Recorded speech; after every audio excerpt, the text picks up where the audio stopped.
Hola a todos, vamos a comenzar con esta clase de modelos de flujo simple para el diseño de equipamiento y de parámetros en sistemas de procesamiento de polímeros. Lo primero que nos vamos a preguntar en esta clase es para qué se utilizan los modelos de flujo. Y vamos a ver que estos modelos de flujo se utilizan para muchos sistemas de post-extrusión que ya hemos presentado en la clase de introducción, como el soplado de películas, el calandrado de láminas, el termoformado, el moldeo por inyección, el recubrimiento de cables, también los sistemas de hilatura, entre otros. Porque cualquier sistema de post-extrusión involucra el flujo de líquido de polímero a través de cabezales con diferentes geometrías dependiendo del producto final que uno va a obtener. Y estos modelos de flujo son ecuaciones constitutivas que se obtienen de la ecuación de movimiento y son utilizadas para representar el comportamiento de flujo del polímero dentro de la cavidad que va a constituir el cabezal de extrusión. La fuerza impulsora para el movimiento del polímero dentro de estas cavidades puede ser tanto una caída de presión como el flujo por arrastre o flujo combinado, donde tenemos involucrados caídas de presión y flujo por arrastre. Uno de los casos notorios de este tipo de flujo combinado es y que veremos en la cátedra, es el de recubrimiento de cables. El gradiente de presión, o sea el flujo por presión, puede ser desarrollado por un pistón o por una extrusora, ¿sí? Nosotros ya presentamos el sistema de extrusión, vimos cómo se incrementa la presión a lo largo del tornillo de extrusión. Entonces ese incremento de presión a lo largo del tornillo de extrusión va a ser la fuerza impulsora para que el polímero pueda fluir a través del cabezal por flujo por presión. El modelo más conocido que ustedes vieron en el fenómeno de transporte de flujo por presión, por ejemplo, es el de Hagen-Poiseuille, que es el flujo por presión en un conducto circular, ¿sí? También este flujo por presión puede ser generado por un pistón. En el caso de moldeo por inyección, el tornillo no solo gira, sino que también se mueve axialmente para actuar como pistón. Entonces la presión que ejerce el tornillo sobre el polímero que se encuentra dentro del reservorio, donde está el polímero en estado líquido, fluye a través de los canales y de la cavidad del molde. Por otro lado, el flujo por arrastre es el que se desarrolla cuando alguna superficie de la cavidad se mueve, alguna pared de la cavidad o alguna pared del cabezal es móvil.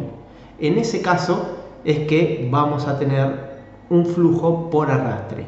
Y vamos a ver que en el caso de recubrimiento de cables justamente tenemos un flujo combinado por presión y por arrastre, porque la extrusora alimenta el cabezal, ¿sí? Lo alimenta al cabezal de polímero fundido, lo alimenta al polímero fundido presurizado, y además el cable interno de cobre se está moviendo axialmente de forma continua.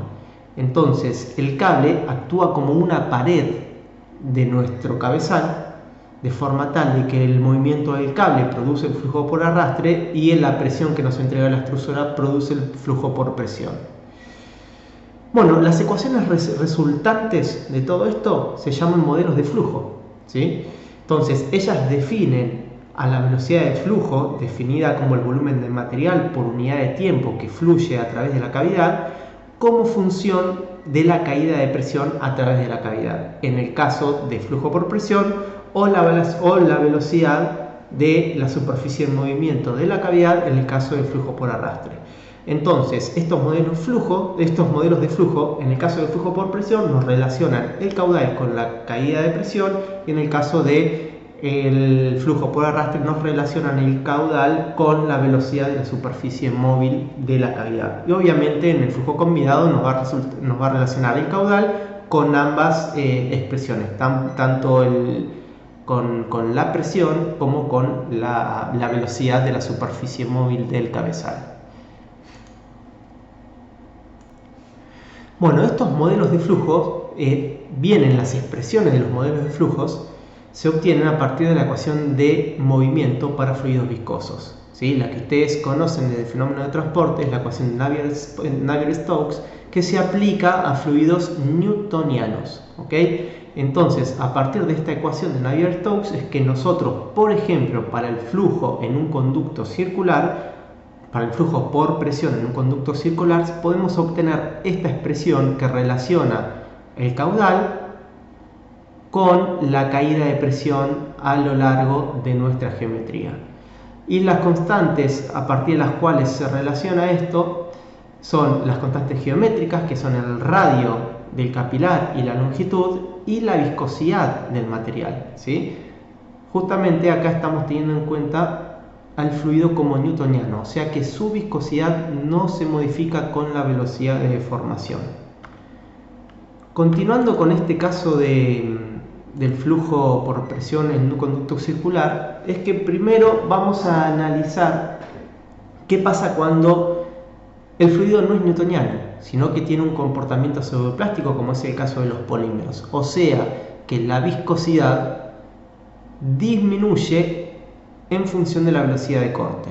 Vamos a ver en las siguientes clases qué significa cada una de estas regiones de los datos de viscosidad. Acá en puntitos lo que estamos viendo es la viscosidad del polímero medida experimentalmente por alguna técnica reométrica a diferentes temperaturas, ¿sí? A medida que disminuye la temperatura, aumenta la viscosidad, ¿sí? Estos son 160, 180 y 200 grados centígrados.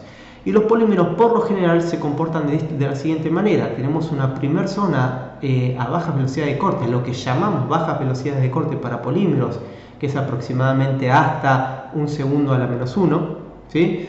Donde la viscosidad se mantiene constante en función de la velocidad de corte, y es lo que llamamos el platón newtoniano. Luego comienza una región de transición, donde comienza a disminuir la viscosidad del polímero con la velocidad de corte o velocidad de deformación. Y luego tenemos una zona lineal, ¿sí? Una zona lineal de disminución de la viscosidad con la velocidad de corte.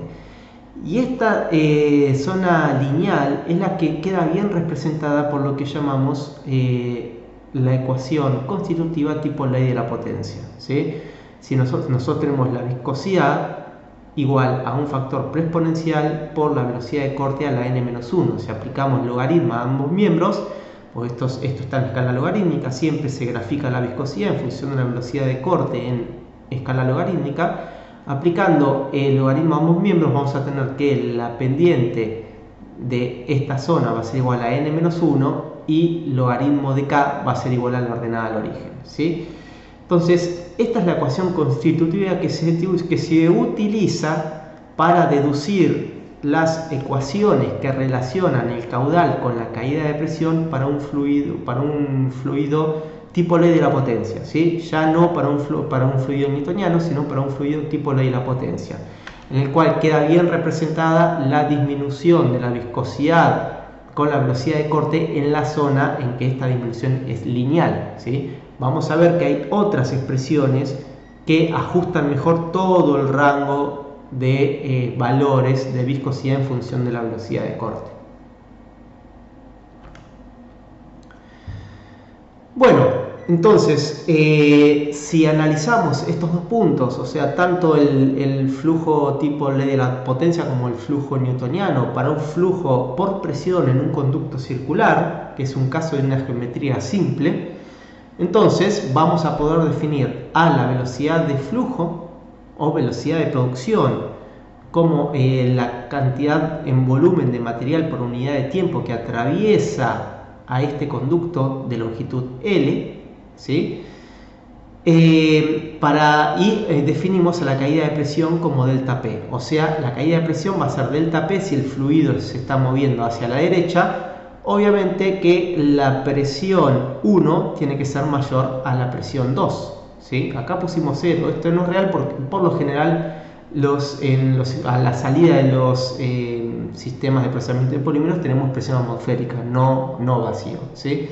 Pero bueno, esto es para que tengan en cuenta que siempre en la dirección en la cual se está dirigiendo tienen que tener en cuenta la dirección en la cual fluye el polímero dentro de su cavidad para poder tomar una nomenclatura acorde con los valores de presión, ¿sí? Bien, entonces a partir de la deducción, o sea, a partir de las ecuaciones de movimientos generales, nosotros podemos obtener la ecuación para fluido newtoniano, que es la que obtenemos de la ecuación de Navier-Stokes, que relaciona el caudal con la caída de presión, donde tenemos la viscosidad y parámetros geométricos de este capilar. Y tenemos también la expresión de ley de la potencia, ¿sí? Donde en la expresión de ley de la potencia tenemos nuevamente la velocidad de flujo y tenemos la caída de presión, tenemos también las constantes geométricas R y L, pero también aparecen los parámetros teóricos del ajuste tipo ley de la potencia, que son K y N, ¿sí? Que son justamente estos parámetros teóricos. ¿Cómo se obtienen estos parámetros teóricos? Se obtienen siempre a partir de las curvas experimentales de viscosidad en función de la velocidad de corte. Sí o sí tienen que tener esta información. Este gráfico ustedes lo necesitan siempre, porque a partir de este gráfico y sabiendo la temperatura a la cual está trabajando su sistema de procesamiento de polímeros, es que van a poder hacer la aproximación lineal de estas curvas, ¿sí? De la curva correspondiente a la temperatura de operación de su sistema. De esa aproximación lineal ustedes van a poder calcular el valor de K y el valor de N a partir del valor de la pendiente y de la ordenada al origen de la aproximación lineal, y esos valores son los que van a incorporar en su ecuación que relaciona el caudal con la caída de presión para un fluido tipo ley de la potencia. Hay otro parámetro muy importante que van a poder calcular con ambos tipos de fluido, tanto newtoniano como ley de la potencia, que es la velocidad de corte. Y vamos a hacer referencia siempre a la velocidad de corte en la pared del capilar, ¿sí? En este caso tenemos este perfil de velocidad, pero ustedes saben que la velocidad de corte va a ser igual a la derivada de la velocidad respecto a la posición en R. Por lo tanto, el perfil de velocidad de corte en este sistema va a ser máximo en la pared del capilar, va a ser 0 en el centro donde la velocidad es máxima y va a volver a ser máximo en la pared del capilar opuesta, ¿sí? Entonces, a partir de las ecuaciones de movimiento también se puede deducir, y a partir de la derivada del perfil de velocidad que se obtiene a partir de las ecuaciones de movimiento, nosotros podemos obtener la expresión para la velocidad de corte en la pared del capilar, y que va a ser igual a 4 por el caudal sobre pi por el radio del capilar al cubo. Y vamos a ver por qué es útil disponer de esta ecuación también. Y vamos a ver también que siempre hacemos referencia a la máxima velocidad de corte que se desarrolla dentro de nuestra geometría. ¿Sí? Que en realidad esa máxima velocidad de corte que se desarrolla dentro de nuestra geometría nos estaría dando el mínimo valor de viscosidad posible. Como dijimos, acá vamos a tener una distribución de velocidades de corte. Si tenemos una distribución de velocidades de corte con el radio, o sea, la velocidad de corte no es constante, eso significa que vamos a tener diferentes valores de viscosidad del polímero en función del radio también. Pero siempre se hace referencia al valor al mayor valor de velocidad de corte dentro de nuestra cavidad, que obviamente el mayor valor de velocidad de corte nos va a dar el menor valor posible de viscosidad en nuestro sistema. Bueno, ahora pensemos, ¿para qué puede ser aplicable esta ecuación de Hagen-Poiseuille, o sea, del flujo en un flujo por presión en un conducto circular, ¿sí? ¿Para qué puede ser útil? Bueno, es de muchísima utilidad para el diseño de sistemas de procesamiento de polímeros para la obtención de tubos, ¿sí? de cilindros macizos, ¿ok?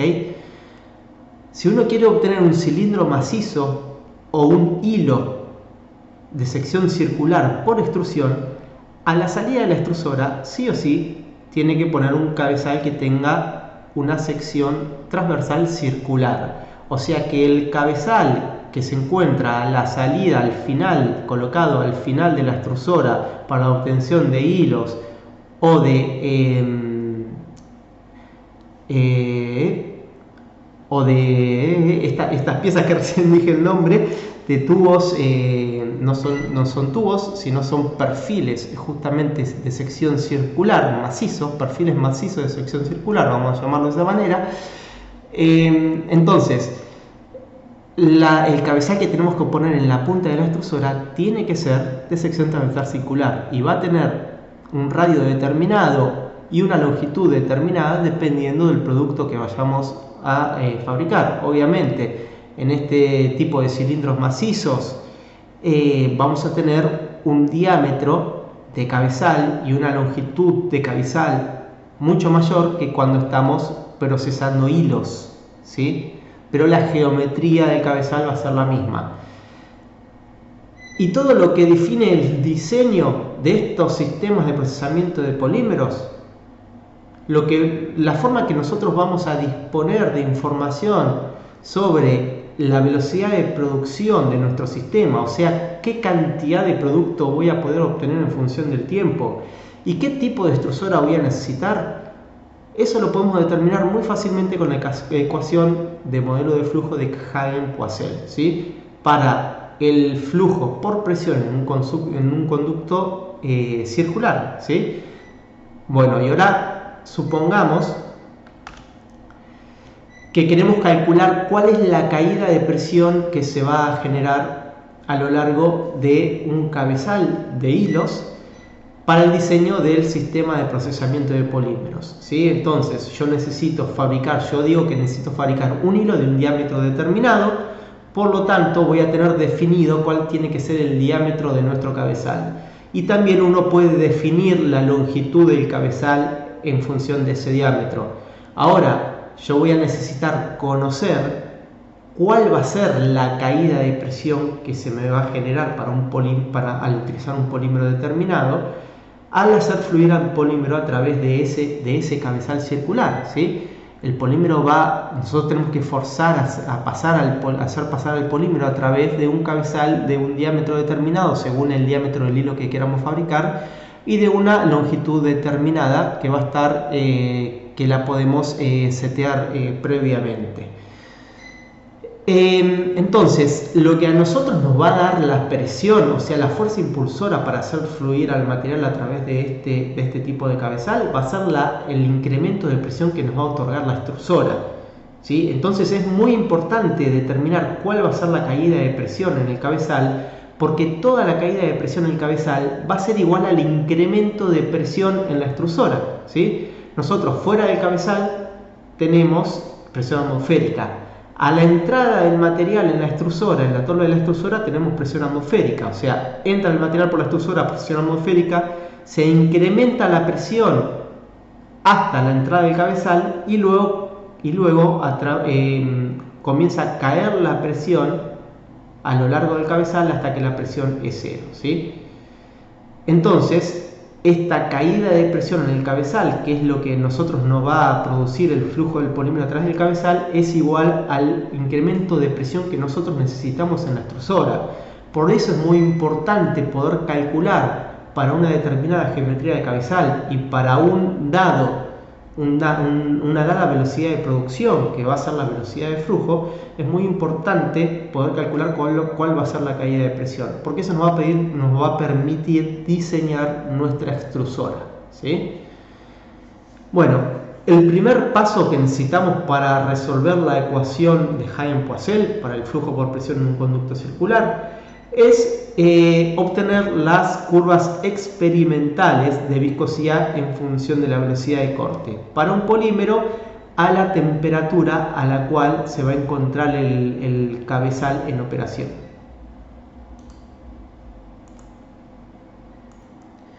Bueno, el segundo paso va a ser definir la velocidad de producción, porque definir la velocidad de producción es qué cantidad de material vamos a producir por unidad de tiempo. Básicamente estamos definiendo la velocidad de flujo, que es uno de los parámetros de la ecuación de Hagen-Poiseuille, que es uno de los parámetros que necesitamos. Queremos calcular la caída de presión, por lo tanto vamos a necesitar la velocidad de flujo, la viscosidad, la longitud y el radio del capilar, ¿sí? El radio y la longitud los vamos a tener definidos, obviamente. Vamos a dar varios ejemplos ahora para poder calcular la velocidad de producción. La velocidad de producción se puede definir a partir de un estudio de mercado para estimar el volumen de ventas, ¿sí? Supongamos que ustedes, por ejemplo, planean vender 15.000 unidades por día de cilindros macizos de 40 milímetros de diámetro y 1 metro de longitud. Entonces, ¿cuál sería la velocidad de producción en este caso? En centímetros cúbicos por hora, ¿sí? Así nos es más fácil después trabajar con las unidades. Bueno, entonces es bastante simple porque lo único que tienen que hacer es calcular el volumen de cada una de esas unidades, multiplicarlo por 15.000 y dividirlo, eso va a ser la producción en un día. Entonces hacen regla de 3. En vez de si en un día es tanto, en una hora cuánto va a ser. Entonces ahí van a tener la velocidad de flujo calculada de esta manera en centímetros cúbicos por hora, ¿sí?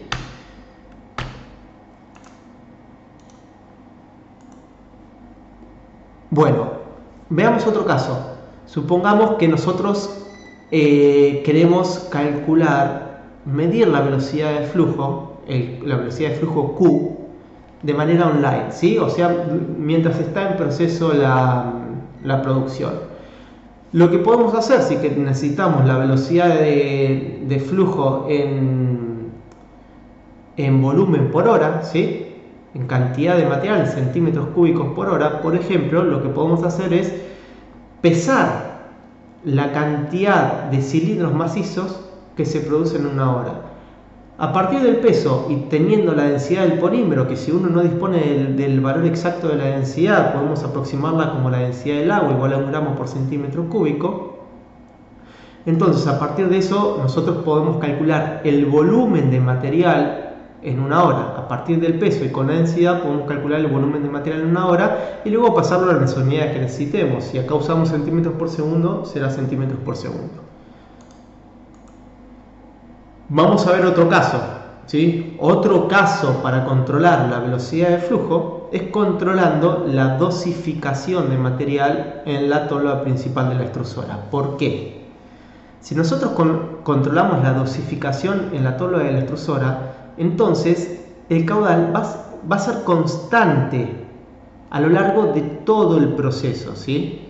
O sea, el volumen de material que atraviesa cada una de las partes de la extrusora, ya sea los canales del tornillo, tanto el material en sólido como en líquido, los canales del tornillo o el cabezal, ¿sí? Incluso a la salida del cabezal, el caudal siempre va a ser constante. El calor siempre va a ser constante y va a ser igual a la cantidad de material que nosotros estamos alimentando desde la tolva principal. ¿Por qué tienen que tener muy en claro este concepto del caudal, de que el caudal siempre es constante? O sea que si nosotros cortamos en el proceso, si nosotros pudiésemos medir en cada parte, en cada sección transversal del proceso, pudiésemos medir cuánto material está atravesando esa sección, ese valor va a ser siempre constante, porque no hay manera de generar ni destruir materia dentro del sistema de procesamiento, ¿sí? Entonces, siempre el caudal, o sea, la cantidad de material por unidad de tiempo que atraviesa cada sección de nuestro sistema de procesamiento, por más que la geometría sea muy diferente, va a ser siempre la misma, ¿sí? Ese caudal va a ser siempre el mismo y va a ser igual al caudal de alimentación de la tolva principal, ¿sí? Entonces, si nosotros podemos controlar este caudal de alimentación, vamos a estar conociendo cuánta cantidad de material colocamos dentro de la tolva por unidad de tiempo y por lo tanto estaríamos conociendo la velocidad de flujo. Bueno, entonces de esta manera nosotros vamos a haber obtenido el caudal, la velocidad de flujo o velocidad de flujo, es como lo vamos a llamar a lo largo de la cátedra, velocidad de flujo o caudal o velocidad de producción, que va a ser el mismo tanto para la ecuación newtoniana como para la ecuación tipo ley de la potencia. Recuerden que nosotros vamos a querer, a partir de cualquiera de estas dos ecuaciones, vamos a querer calcular la caída de presión que necesitamos a lo largo de nuestro capilar, ¿sí? Entonces, el siguiente paso para poder calcular la caída de presión es calcular la velocidad de corte en la pared del tubo, ¿sí? Necesitamos verificar en qué rango de velocidad de corte estamos trabajando y ver si la ley de la potencia es aplicable. ¿Por qué? Bueno, supónganse que estos puntos experimentales son los correspondientes a la temperatura a la cual se va a encontrar nuestro cabezal, o sea, nuestro conducto circular, ¿sí? Y supongamos que nosotros hicimos una aproximación lineal de los datos a altas velocidades de corte, ¿sí? En este rango de velocidades de corte. Por lo tanto, a partir de esta aproximación lineal es que nosotros vamos a haber calculado el parámetro K, que va a tener unidades de pascales por segundo a la n, y vamos a haber calculado también el parámetro n de la ecuación tipo ley de la potencia, ¿sí? Recuerdan que si nosotros aplicábamos logaritmos a ambos miembros de la ecuación tipo ley de la potencia, obteníamos esta expresión, y lo que necesitamos para nuestra ecuación, nuestro modelo de flujo tipo ley de la potencia para flujo por presiones del conducto circular, es el valor de K y el valor de N, ¿sí? Entonces, nosotros obtuvimos estos valores de K y de N para este rango de velocidades de corte. Pero ¿qué sucede? Si la velocidad de corte en nuestro sistema, en nuestro cabezal, en nuestro conducto circular, se está desarrollando en un rango menor al cual nosotros hicimos la aproximación lineal, entonces la precisión de la ecuación tipo de la potencia no va a ser buena, ¿sí? Porque vemos que si nosotros tuviésemos una velocidad de corte, ¿sí? donde el logaritmo de la velocidad de corte es igual a 1, ¿sí? O por ejemplo, si tuviésemos una velocidad de corte igual a 1 donde su logaritmo es igual a 0, la ecuación de la ley de la potencia nos predice este valor de viscosidad, ¿sí? Habiendo hecho la aproximación lineal con este rango de valores, ¿okay? Nos predice este valor de viscosidad, mientras que la viscosidad real del polímero es un orden de magnitud menor, y eso nos va a traer muchos errores en los cálculos.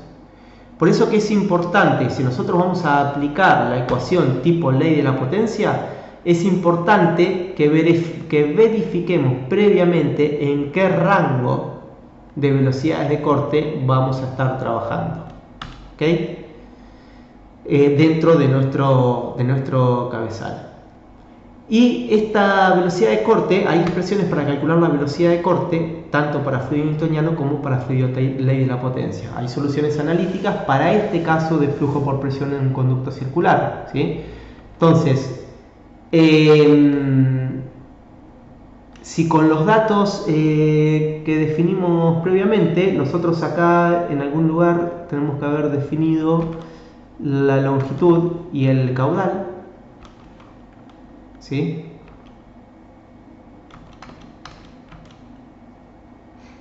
Bien.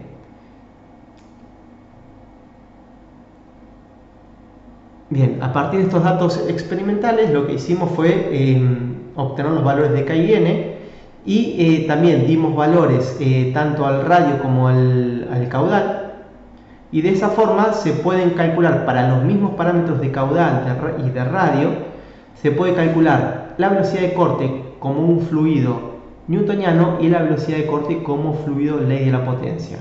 Siempre la velocidad de corte que calculamos como un fluido ley de la potencia es mayor que la velocidad de corte que calculamos para un fluido, considerando el fluido como newtoniano, ¿sí?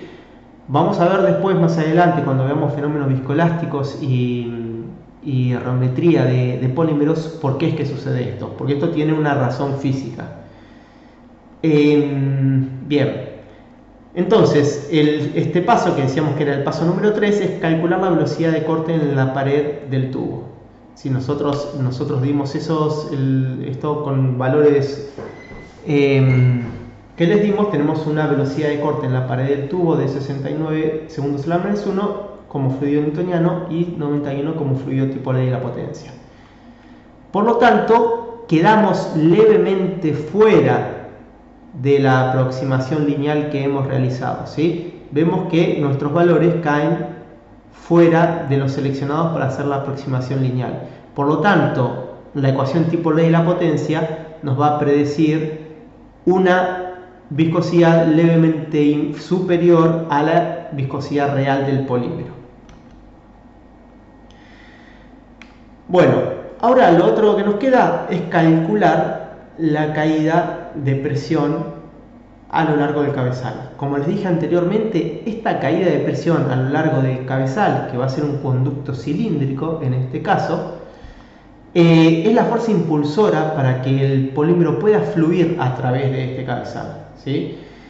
Y las características técnicas de la extrusora deben permitir producir un incremento de presión igual o mayor que la caída de presión que necesitamos en nuestro cabezal para las condiciones de operación diseñadas, ¿sí? Cuando hablamos de condiciones de operación diseñadas, nosotros lo que hicimos fue definir un caudal, definir una longitud, definir un radio y definir un tipo de material, ¿sí? Porque al definir un tipo de material nosotros también vamos a estar definiendo una viscosidad. Entonces, es importante que nuestra extrusora nos permita un incremento de presión para poder hacer fluir en esas condiciones el material a través de nuestro cabezal.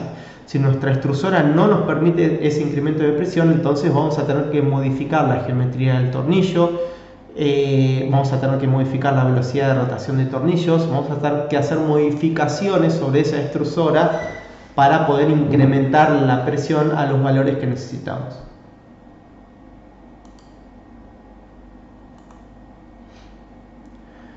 ¿Cómo hacemos entonces para calcular esa caída de presión? Lo que tenemos que hacer en primer lugar es despejar la caída de presión de ambas ecuaciones, ¿sí? Podemos calcular la caída de presión, dijimos, tanto como considerando el fluido como newtoniano o considerando el fluido tipo ley de la potencia. Ahora, ¿cuál debería usar? ¿Por qué hay dos tipos de ecuaciones? ¿Debo usar la de ley de la potencia o la del fluido newtoniano? Bueno, vamos a ver que podemos usar las dos ecuaciones, ¿sí? Pero ¿qué sucede? Lo primero que tenemos que ver es justamente verificar en qué rango de velocidades de corte estamos trabajando. Si la velocidad de corte cae fuera del rango de velocidades de corte que utilizamos para hacer la aproximación lineal de la ecuación tipo ley de la potencia, entonces nos conviene calcular la velocidad de corte como fluido newtoniano, venir a la gráfica de viscosidad en función de velocidad de corte, para esa velocidad de corte calculada ver qué valor de viscosidad de nuestro polímero corresponde, ¿sí? Qué valor de viscosidad real de nuestro polímero corresponde, y utilizar ese valor de viscosidad en la ecuación newtoniana, ¿ok? Entonces, vamos a definir usar una u otra, en algunos casos por simplicidad de los aspectos matemáticos, ¿sí? Porque en algunos casos puede ser que la velocidad de corte caiga dentro del rango, pero la ecuación es más compleja porque tenemos otro tipo de geometrías, ¿sí? Entonces suele ser más simple utilizar la ecuación newtoniana calculando la velocidad de corte para nuestras condiciones de operación y eligiendo una viscosidad para ese valor de velocidad de corte y utilizando ese valor de viscosidad en la ecuación newtoniana. Lo que no es admisible y está totalmente mal es que ustedes utilicen la ecuación newtoniana y que seleccionen cualquier valor de viscosidad sin ningún criterio, ¿sí? Eso está mal. Ustedes siempre tienen que seleccionar un valor de viscosidad o una ecuación siempre con criterio. Tienen que tener criterio para definir qué ecuación y qué valores de viscosidad utilizar para resolver el problema. También puede suceder que a partir de las ecuaciones de movimiento y para geometrías más complejas, que haya soluciones analíticas para fluidos newtonianos y que no podamos resolver analíticamente las ecuaciones tipo ley de la potencia. En ese caso no tenemos otra alternativa más que usar la ecuación del fluido newtoniano, calcular la velocidad de corte para nuestras condiciones de operación, ver cuál es la viscosidad real, a partir, obviamente, siempre tenemos que disponer de esta gráfica de viscosidad en función de la velocidad de corte a la temperatura de operación. Entonces, así calculamos la velocidad de corte en nuestras condiciones de operación, extraemos un valor de viscosidad y utilizamos ese valor de viscosidad en nuestra ecuación. Esos serían los procedimientos que tienen que llevar a cabo.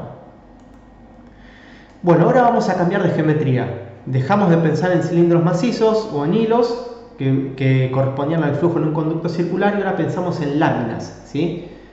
Si ustedes analizan la sección transversal de una lámina, es una sección transversal rectangular. Y como el ancho de la lámina es muy superior al espesor, podemos considerar a esto como placas planas. Entonces, el cabezal a la salida de la extrusora ahora deja de ser un cabezal de sección circular, sino que va a ser un cabezal de sección rectangular que podemos considerar como placas planas porque el ancho es mucho mayor que el espesor, ¿sí? El W, que sería el ancho, sobre el B, que es el espesor, es mayor a 10. Se puede obtener buenas aproximaciones de canales rectangulares a flujo entre placas planas cuando esta relación de ancho y espesor es mayor a 10. Esto lo van a determinar ustedes en el seminario número 1.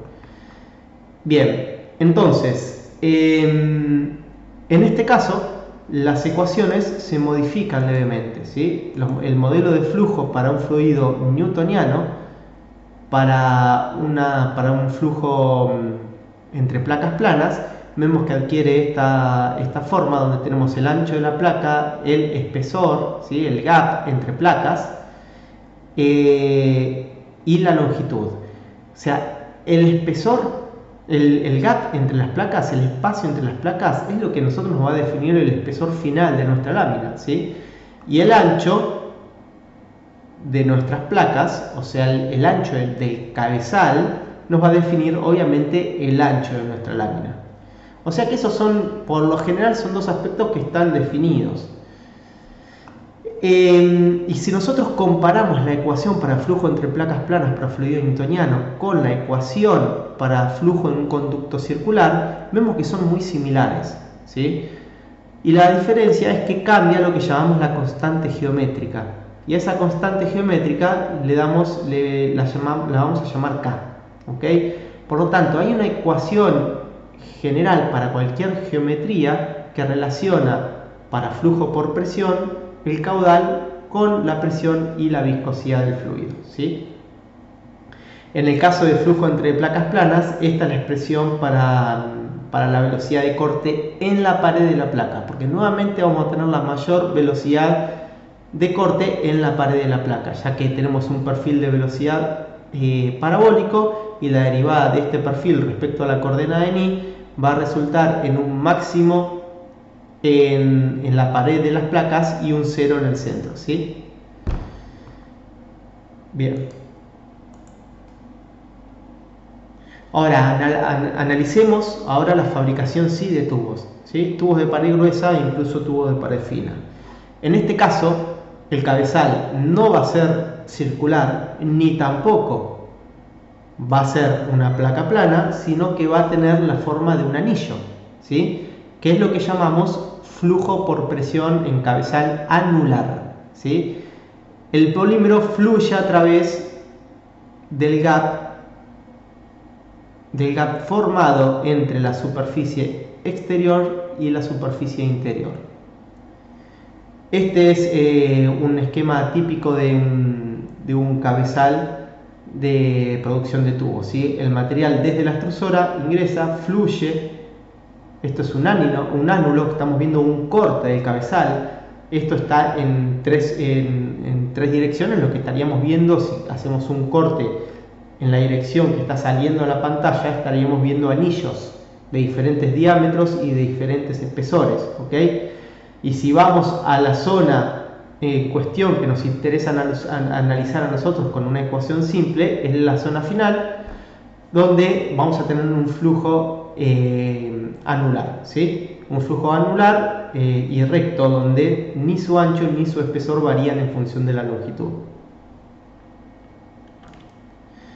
Bien, en este caso, nuevamente vamos a tener el caudal y vamos a tener la caída de presión y la viscosidad, pero lo que tenemos en el interior es lo que nos llamamos nuestra nueva constante geométrica, donde K es la relación entre el radio interno y el radio externo.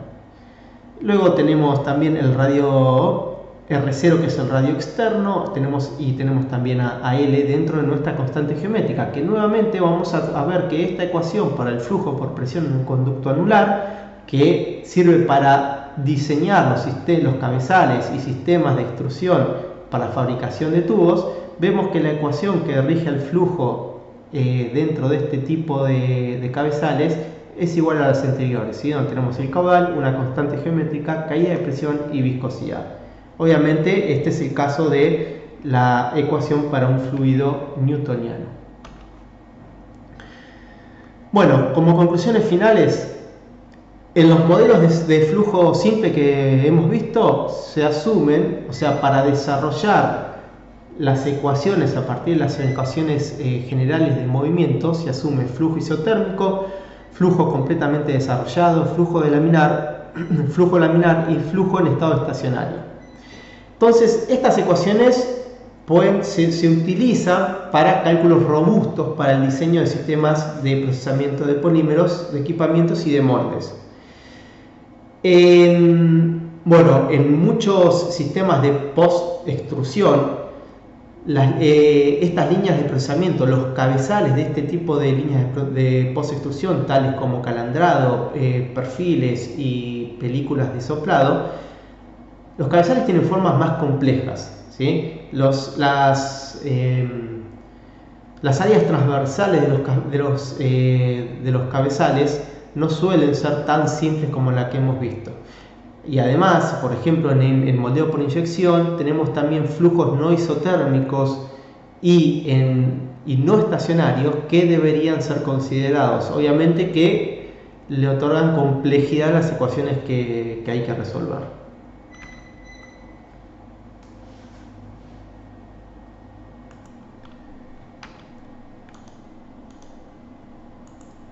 Bien, acá les dejo un ejercicio para que resuelvan.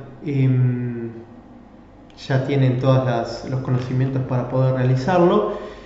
Y también acá sí quiero destacar algunas aproximaciones que solemos hacer. La primera es, por lo general, cuando nosotros trabajamos con cabezales de producción de tubos, que es un flujo anular, hacemos la aproximación del flujo anular a flujo entre placas planas, ¿sí?